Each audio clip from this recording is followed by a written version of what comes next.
आज प्रेम और एकता इस विषय के अंतर्गत हम परमेश्वर के वचन का अध्ययन करेंगे। इस विषय के साथ आइए हम ये सोचने का कुछ समय लें कि कैसे हम मानव जाति के सभी 7 अरब लोगों की अगुवाई उद्धार की ओर कर सकते हैं और कैसे परमेश्वर की इच्छा में उनकी अगुवाई अनंत ज्योति में कर सकते हैं। आज सृष्टिकर्ता की सामर्थ को स्मरण करने का सबत का दिन है। एलोहिम परमेश्वर सृष्टिकर्ता ने 6 दिन में आकाश और पृथ्वी और उनमें सब कुछ बनाया और 7वें दिन विश्राम किया और 7वें दिन को सबत के दिन के रूप में नियुक्त किया, जो उनकी सृष्टि की सामर्थ्य की स्मृति है। तब इस सबत के दिन पर हमें फिर एक बार हमारे पिता और माता की सृष्टि की सामर्थ्य के बारे में सोचने का समय लेना चाहिए, है ना? यदि आप बाहर जाएं तो वो क्या है जिससे तुरंत आप मौसम के बदलाव को समझते हैं? वे गिरे हुए पत्ते हैं। आप सही हैं। जब आप बाहर जाएं आप बहुत से पत्तों को गिरते हुए देखेंगे। जब आप पत्तों को रंग बदलता और जमीन पर गिरते देखते हैं तब आप सीधे मौसम के बदलाव को देख सकते हैं। तब आपको क्या लगता है पत्ते क्यों गिरते हैं? यदि पत्ते न गिरें तो पेड़ों का अगले वर्ष से बढ़ना रुक जाएगा। यदि पत्ते पेड़ से न गिरें लेकिन उससे जुड़े रहें तो वे ठंड से क्षतिग्रस्त होते हैं। यदि नमी जो पत्तों में होता है जम जाए तो पेड़ अगले वर्ष बढ़ नहीं सकता। और वसंत में और शरद में क्या बहुत बहता है? हवा बहुत बहती है। पेड़ों के पास उन पर से पत्तों को गिराने की क्षमता नहीं होती। पेड़ उस जगह में रहते हैं जहां परमेश्वर उन्हें लगाते हैं। वे वहां 100 या 200 वर्ष के लिए रहते हैं। चूंकि पेड़ों के पास खुद से व्यायाम करने की क्षमता नहीं होती तो परमेश्वर उन्हें व्यायाम करवाते हैं। वे वहां उस जगह पर तब से रहते हैं जब से वे छोटे से वयस्क पेड़ और वृद्ध पेड़ न बन जाए।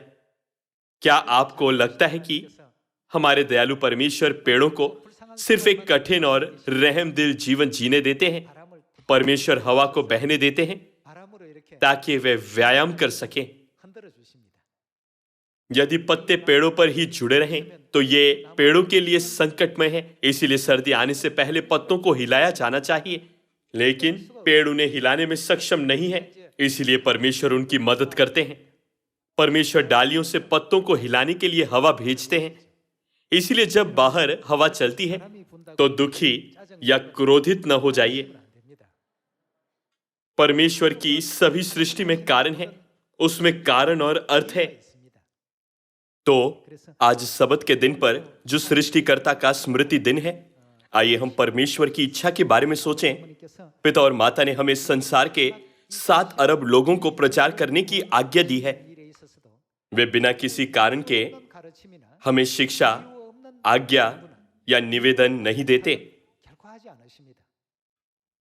परमेश्वर ने हमें प्रेम और एकता के द्वारा 7 अरब लोगों के उद्धार के अंतिम कार्य को पूरा करने को कहा है।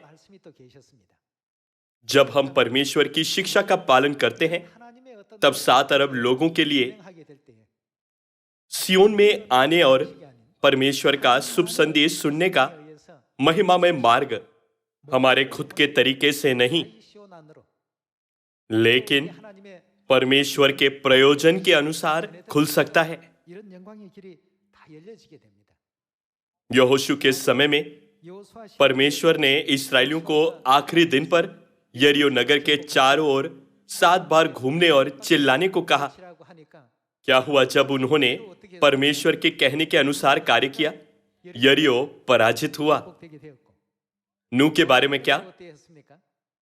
परमेश्वर ने नूह को कोपेर वृक्ष की लकड़ी का एक जहाज बनाने के लिए कहा। जिसकी निश्चित लंबाई थी, निश्चित चौड़ाई थी और निश्चित ऊंचाई थी, और छत से निश्चित अंतर पर खिड़की थी और निश्चित भाग में द्वार था, और वो 3 मंजिल का था। जब परमेश्वर ने नूह को यह आदेश दिया, तब नूह ने क्या किया? बाइबल कहती है कि उसने सब कुछ वैसे किया जैसे परमेश्वर ने उसे आज्ञा दी थी, है ना? जब उसने परमेश्वर की आज्ञा के अनुसार सब कुछ किया, तब वो मस्तूल या पतवार के बिना एक अजीब जहाज बन गया। वो मनुष्य के विचार में एक अजीब दिखने वाला जहाज था। वो बिल्कुल विज्ञान संबंधी नहीं था, बहुत ही अवैज्ञानिक है। जहाज को चलाने के लिए एक पतवार की जरूरत है, लेकिन जहाज में कोई पतवार नहीं था, और जहाज को आगे ले जाने के लिए उन्हें हवा का उपयोग करने वाला मस्तूल जैसी किसी चीज की जरूरत थी, जिसके द्वारा वे शक्ति पा सकें। लेकिन जहाज में शक्ति पाने के लिए कोई साधन नहीं था। नूह ने जहाज को ठीक वैसे बनाया जैसे परमेश्वर ने उसे कहा था। जैसे ही उसका जहाज बनाना समाप्त हुआ, परमेश्वर ने स्वयं उसे चलाया। परमेश्वर ने उसे संचालित किया, नियंत्रित किया और मार्गदर्शित किया, ताकि वो अरारत नामक पहाड़ों में सुरक्षित रूप से पहुंच सके। जब परमेश्वर हमें प्रेम और एकता के द्वारा 7 अरब लोगों को प्रचार करने को कहते हैं, तब हमें भी बस पालन करने की जरूरत है।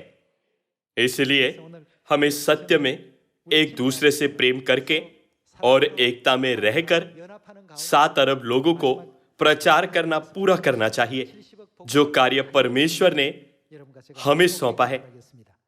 आइए हम 1 कुरिन्थियों अध्याय 13 आयत 1 पर नजर डालें और समझें कि मानव जाति को बचाने की हमारे परमेश्वर की इच्छा प्रेम के द्वारा पूरी होगी। अध्याय 13 वचन 1। यदि मैं मनुष्यों और स्वर्गदूतों की बोलियां बोलूं और प्रेम न रखूं, तो मैं ठनठनाता हुआ पीतल और झंझनाती हुई झांझ हूं। यदि हमारे पास प्रेम न हो, तो हम सिर्फ ठनठनाता हुआ पीतल और झंझनाती हुई झांझ है। और यदि मैं भविष्यवाणियां कर सकूं और सब भेदों और सब प्रकार के ज्ञान को समझूं, और मुझे यहां तक पूरा विश्वास हो कि मैं पहाड़ों को हटा दूं, परंतु प्रेम न रखूं, तो मैं कुछ भी नहीं। यदि मैं अपनी संपूर्ण संपत्ति कंगालों को खिला दूं और अपनी देह जलाने के लिए दे दूं और प्रेम न रखूं, तो मुझे कुछ भी लाभ नहीं। यहां 1 कुरिन्थियों अध्याय 13 प्रेम के बारे में बताता है। प्रेम के बिना हम सिर्फ ठनठनाता हुआ पीतल और झंझनाती हुई झांझ है। भले ही हम भविष्यवाणियां कर सकें और सब भेदों और सब प्रकार के ज्ञान को समझें, और भले ही हम उत्पत्ति से लेकर प्रकाशित वाक्य तक याद रखें, और भले ही हमें यहां तक पूरा विश्वास हो कि हम पहाड़ों को हटा दें, परंतु यदि हमारे पास प्रेम न हो, तो हम क्या है? हम कुछ भी नहीं है। हमें कुछ भी लाभ नहीं है। सभी लोगों, क्या आप अपने सुसमाचार कार्य के परिणाम के रूप में कुछ पाना नहीं चाहते? नहीं, ऐसा नहीं है। तब आपको अपने अंदर क्या रखना चाहिए? आपको प्रेम रखना चाहिए। बाइबल स्पष्ट रूप से बताती है कि प्रेम के बिना सभी ज्ञान और प्रेम के बिना सब विश्वास आखिर में कुछ नहीं है। परमेश्वर के दृष्टिकोण में वो व्यर्थ है। आइए हम वचन 4 के साथ जारी रहें। प्रेम धीरजवंत है और कृपालु है। प्रेम डाह नहीं करता। प्रेम अपनी बड़ाई नहीं करता और फूलता नहीं। वो अनरीति नहीं चलता। वो अपनी भलाई नहीं चाहता, झुंझलाता नहीं, बुरा नहीं मानता, कुकर्म से आनंदित नहीं होता, परंतु सत्य से आनंदित होता है। वो सब बातें सह लेता है, सब बातों की प्रतीति करता है, सब बातों की आशा रखता है और सब बातों में धीरज धरता है। लेकिन हमारे चारों ओर की स्थितियां हमें आसानी से प्रेम को पूरा करने की अनुमति नहीं देती। मुझे नहीं लगता कि वो ऐसी चीज है जो हम शुरुआत ही से आसानी से पूरा कर सकते हैं। फिर भी हमारे परमेश्वर ने कहा कि सुसमाचार जो हम कर रहे हैं वो प्रेम के बिना कुछ नहीं है। कुछ लोग कहते हैं मेरे पास बहुत ज्ञान है, इसीलिए मैं अपने ज्ञान से वर्ल्ड मिशन को पूरा कर सकता हूं। यह सच नहीं है। हमें अपने ज्ञान में प्रेम भी रखना चाहिए। कुछ लोग कहते हैं मैं अकेले विश्वास से वर्ल्ड मिशन को पूरा करूंगा, लेकिन विश्वास में क्या होने की आवश्यकता है? विश्वास जो प्रेम से मिला नहीं है, ज्ञान जिसमें प्रेम नहीं है, बाइबल कहती है कि जो भी प्रेम से मिला हुआ नहीं है वो कुछ नहीं है। सिर्फ ऐसी चीजों से कुछ नहीं किया जा सकता। जैसे परमेश्वर ने यह बताया है, प्रेम धीरजवंत है और कृपालु है। प्रेम डाह नहीं करता, प्रेम अपनी बड़ाई नहीं करता और फूलता नहीं। वो अनरीति नहीं चलता, वो अपनी बड़ाई नहीं चाहता, झुंझलाता नहीं, बुरा नहीं मानता, कुकर्म से आनंदित नहीं होता, परंतु सत्य से आनंदित होता है। वो सब बातें सह लेता है, सब बातों की प्रतीति करता है, सब बातों की आशा रखता है, सब बातों में धीरज धरता है। जब हमारे पास इस प्रकार का प्रेम होगा, तब 7 अरब लोगों को सुसमाचार प्रचार करना ठीक वैसे होगा जैसे 7 बार चारों ओर घूमने से और चिल्लाने से यरीहो नगर गिर गया था। इसीलिए हमें समझना चाहिए कि परमेश्वर की पवित्र इच्छा हमें हमारे चारों ओर के पर्यावरण के द्वारा प्रेम और एकता का अभ्यास करवाना है। हमें बाइबल में परमेश्वर की यह पवित्र शिक्षा खोजनी चाहिए। हमें अपने पूरे हृदय को अपने खोए हुए भाई और बहनों को बचाने में लगाना चाहिए। पिता और माता सारी मानव जाति से प्रेम करते हैं। उन्होंने सभी लोगों की सृष्टि की और उनका सावधानी से विचार करते हैं। आइए हम उनके प्रेम को फिर एक बार महसूस करें और सियोन में अपने भाई और बहनों को, अपने पड़ोसियों को और जिन्हें भी हम सुसमाचार प्रचार करते हैं और पूरे संसार को मसीह का प्रेम दें। आइए हम अध्याय 13 वचन 8 के साथ जारी रहें। प्रेम कभी टलता नहीं। भविष्यवाणियां हो तो क्या हो जाएगी? एक बार भविष्यवाणियां पूरी हो जाए तो वे समाप्त हो जाती है। भाषाएं हो तो जाती रहेगी, ज्ञान हो तो मिट जाएगा। बुद्धि, ज्ञान, भाषाएं और भविष्यवाणियां समाप्त हो जाएगी और मिट जाएगी। आइए हम वचन 9 के साथ जारी रहें। क्योंकि हमारा ज्ञान अधूरा है और हमारी भविष्यवाणियां अधूरी, परंतु जब सर्वसिद्ध आएगा तो अधूरा मिट जाएगा।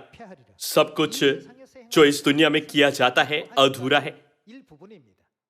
हमारा प्रचार या ज्ञान दुनिया की सभी चीजों को जानकर करना नहीं है। यह बहुत ही छोटा सा भाग है। आइए हम वचन 11 के साथ जारी रहें। जब मैं बालक था तो मैं बालकों के समान बोलता था, बालकों का सा मन था, बालकों की सी समझ थी, परंतु जब सयाना हो गया तो बालकों की बातें छोड़ दी। अभी हमें दर्पण में धुंधला सा दिखाई देता है। आप सोच सकते हैं दर्पण बहुत स्पष्ट होता है, तो क्यों यह कहा गया है कि दर्पण में धुंधला सा दिखाई देता है? यह दर्पण पुराने दिनों में पीतल का बनाया हुआ दर्पण है। वे इन दिनों की तरह कांच के नहीं बनते थे। जब आप उन दर्पणों में अपने चेहरे को देखें तो आपका चेहरा स्पष्ट दिखाई नहीं देता। इन दर्पणों को पीतल के दर्पण कहा जाता है। अभी हमें दर्पण में धुंधला सा दिखाई देता है, परंतु उस समय आमने सामने देखेंगे। इस समय मेरा ज्ञान अधूरा है, परंतु उस समय ऐसी पूरी रीति से पहचानूंगा जैसे मैं पहचाना गया हूं। पर अब विश्वास, आशा, प्रेम ये तीनों स्थायी है, पर इनमें सबसे बड़ा क्या है? जी, सबसे बड़ा प्रेम है। सभी लोगों सुसमाचार के लिए काम करते दौरान यदि हम प्रेम छोड़ें तो ज्ञान जो हमारे पास है वो व्यर्थ है, चाहे वो हमारे पास कितना ज्यादा क्यों ना हो। जब ज्ञान की जरूरत होती है तब लोग उसकी खोज करते हैं, लेकिन जब उसकी जरूरत नहीं होती तब ज्ञान की भी उपेक्षा की जाती है। हमारे परमेश्वर ने कहा कि हमें विश्वास, आशा और प्रेम की जरूरत है, लेकिन इन तीनों में सबसे बड़ा प्रेम है। यह केवल ज्ञान या विश्वास के साथ पूरा नहीं हो सकता। परमेश्वर ने हमें प्रेम के साथ जो उन 3 आवश्यक चीजें अर्थात विश्वास, आशा और प्रेम में से सबसे बड़ा है, प्रचार करने के लिए कहा है। इसी कारण प्रेम व्यवस्था को क्या करता है? नई वाचा और पुरानी वाचा दोनों ही प्रेम के द्वारा सभी बातें पूरी और पूर्ण होती है। आइए हम रोमियो अध्याय 13 आयत 8 की ओर देखें। आपस में प्रेम को छोड़ और किसी बात में किसी के कर्जदार न हो, क्योंकि जो दूसरे से प्रेम रखता है उसी ने क्या की है? पूरी की है। वो जो दूसरे से प्रेम रखता है उसी ने व्यवस्था पूरी की है, क्योंकि यह कि व्यभिचार न करना, हत्या न करना, चोरी न करना, लालच न करना और इनको छोड़ और कोई भी आज्ञा हो, तो सबका सारांश इस बात में पाया जाता है, अपने पड़ोसी से अपनी समान प्रेम रख। प्रेम पड़ोसी की कुछ बुराई नहीं करता। इसलिए प्रेम रखना क्या करना है? प्रेम रखना व्यवस्था को पूरा करना है। यदि किसी के पास प्रेम है तो वो कैसे हत्या, चोरी, लालच कर सकता है और कैसे दूसरे लोगों के साथ बुराई कर सकता है? चूंकि परमेश्वर प्रेम है, परमेश्वर चाहते हैं कि हम 7 अरब लोगों को प्रेम के साथ सुसमाचार प्रचार करें। आइए हम इस बात का ध्यान रखें। आइए हम यूहन्ना अध्याय 13 में एक और बार परमेश्वर की इच्छा को जांच करें। अध्याय 13 वचन 1। फसह के पर्व से पहले जब यीशु ने जान लिया कि मेरी वो घड़ी आ पहुंची है कि जगत छोड़कर पिता के पास जाऊं, तो अपने लोगों से जो जगत में थे जैसा प्रेम वो रखता था, कब तक प्रेम रखता रहा? क्या शुरू में परमेश्वर ने हमसे प्रेम किया और समय गुजरने पर हमारा और अधिक ध्यान रखना न चाहा? परमेश्वर हमसे जैसा प्रेम रखते थे अंत तक वैसा ही प्रेम रखा। हमारे परमेश्वर का प्रेम कभी नहीं बदलता। हमें इस बात पर अवश्य ही विश्वास करना चाहिए।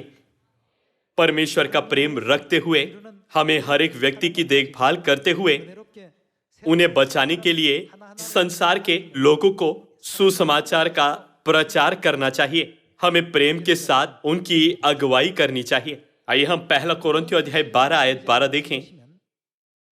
क्योंकि जिस प्रकार देह तो एक है और उसके अंग बहुत से हैं, और उस एक देह के सब अंग बहुत होने पर भी सब मिलकर एक ही देह है, उसी प्रकार मसीह भी है। क्योंकि हम सब ने, क्या यहूदी हो क्या यूनानी, क्या दास हो क्या स्वतंत्र, एक ही आत्मा के द्वारा एक देह होने के लिए बपतिस्मा लिया और हम सबको एक ही आत्मा पिलाया गया। इसलिए कि देह में एक ही अंग नहीं परंतु बहुत से अंग है।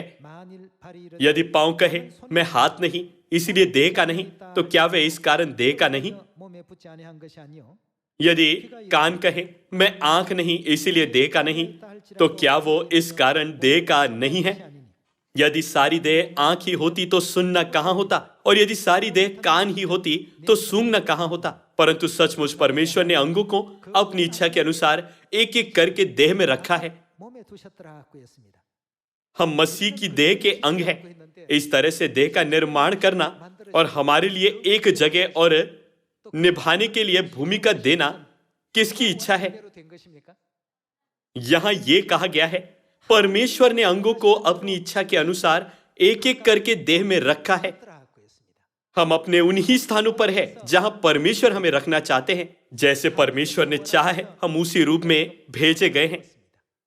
हमारे सियोन के सभी सदस्य वो भाई और बहनें हैं जिन्होंने एक ही परमेश्वर का लहू पाया है और परमेश्वर में एक देह बने हैं। सदस्य जो संयुक्त राज्य के दक्षिणी भाग और उत्तरी भाग में हैं, वे सभी हमारे परमेश्वर के सदस्य हैं। केवल अमेरिकी सदस्य ही नहीं, पर साथ ही एशिया, अफ्रीका और यूरोप के सभी भाई और बहनें हमारे परिवार के सदस्य हैं। विश्व भर के गांव में सियोन के सभी परिवार के सदस्य हमारे परिवार के सदस्य हैं। आज हमने सीखा है कि हमारे परमेश्वर ने हमें एक ही आत्मा पिलाई है और परमेश्वर ने हमें एक ही आत्मा में बनने दिया है। इसी के द्वारा हम समझ सकते हैं कि माता के प्रेम में एक ही बने रहना कितना महत्वपूर्ण है ना? बाइबल कहती है परमेश्वर अंगों को अपनी इच्छा के अनुसार एक एक करके देह में रखा है।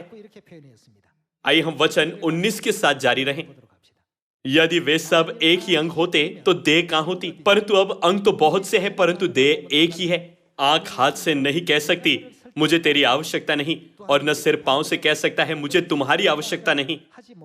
परंतु देह के वे अंग जो दूसरों से निर्बल लगते हैं बहुत ही आवश्यक है। वचन 23, और देह के जिन अंगों को हम आदर के योग्य नहीं समझते उन्हीं को हम अधिक आदर देते हैं, और हमारे शोभाहीन अंग और भी अधिक शोभायमान हो जाते हैं। फिर भी हमारे शोभायमान अंगों को इसकी आवश्यकता नहीं, परंतु परमेश्वर ने देह को ऐसा बना दिया है कि जिस अंग को आदर की घटी थी उसी को और भी बहुत आदर मिले, ताकि देह में फूट न पड़े, परंतु अंग एक दूसरे की बराबर में क्या करें? परंतु अंग एक दूसरे की बराबर चिंता करें। पिता और माता के पवित्र प्रेम में जो हमें एक दूसरे की बराबर चिंता रखने देता है, परमेश्वर ने हमारे सियोन को एक ऐसा चर्च बनाया है जो विश्व भर के सभी 7 अरब लोगों को सुसमाचार का प्रचार कर सकता है। और परमेश्वर इस चर्च के संसार के 7 अरब लोगों में से हमारे सभी खोए हुए भाई और बहनों को बचा पाने में सफल होने की ओर अगुवाई कर रहे हैं। वचन 26, इसीलिए यदि एक अंग दुख पाता है तो सब अंग उसके साथ दुख पाते हैं, और यदि एक अंग की बड़ाई होती है तो उसके साथ सब अंग आनंद मनाते हैं। इसी प्रकार तुम सब मिलकर मसीह की देह हो और अलग अलग उसके अंग हो। सभी लोगों, हम 7 अरब लोगों को प्रचार करने का कार्य कैसे पूरा कर सकते हैं? जब चीजें बहुत तेजी से और जल्दी से पूरी हो रही है, तब सबसे ज्यादा प्रेम और एकता की आवश्यकता है। हम सियोन के सदस्यों को कभी भी न तो एकता और न ही प्रेम को खोना चाहिए। हम प्रेम और एकता के द्वारा सुसमाचार के कार्य को पूरा कर रहे हैं। आइए हम रोमियो अध्याय 12 में एक और वचन देखें। अध्याय 12 वचन 10, भाईचारे के प्रेम से एक दूसरे से क्या रखो?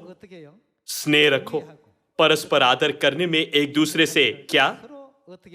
हाँ, भाईचारे के प्रेम से एक दूसरे से स्नेह रखो। परस्पर आदर करने में एक दूसरे से बढ़ चलो। प्रयत्न करने में आलसी न हो, आत्मिक उन्माद में भरे रहो, प्रभु की सेवा करते रहो, आशा में आनंदित रहो, क्लेश में स्थिर रहो, प्रार्थना में नित्य लगे रहो। पवित्र लोगों को जो कुछ आवश्यकता हो उसमें उनकी सहायता करो। पहुनाई करने में लगे रहो। अपने सताने वाले को आशीष दो, शाप न दो। आनंदित करने वालों के साथ आनंद करो और रोने वालों के साथ रो। आपस में एक सा मन रखो, अभिमानी न हो, परंतु दीनों के साथ संगति रखो। अपनी दृष्टि में बुद्धिमान न हो। बुराई के बदले किसी से बुराई न करो। जो बातें सब लोगों के निकट भली है उनकी चिंता किया करो। जहां तक हो सके तुम भरसक सब मनुष्यों के साथ मेल मिलाप रखो। सभी लोगों, हम मनुष्यों के लिए ये सभी चीजें करना बहुत मुश्किल है। जब हम कसरत करते हैं तब वो बहुत मुश्किल होता है, लेकिन कसरत करने से बाहर निकला हुआ पेट अंदर हो जाता है और शरीर संतुलित हो सकता है।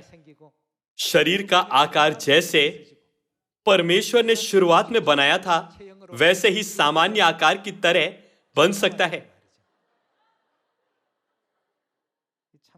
जब तक हम परमेश्वर की इच्छा का पालन करते रहेंगे तब तक सब कुछ अच्छे से होगा।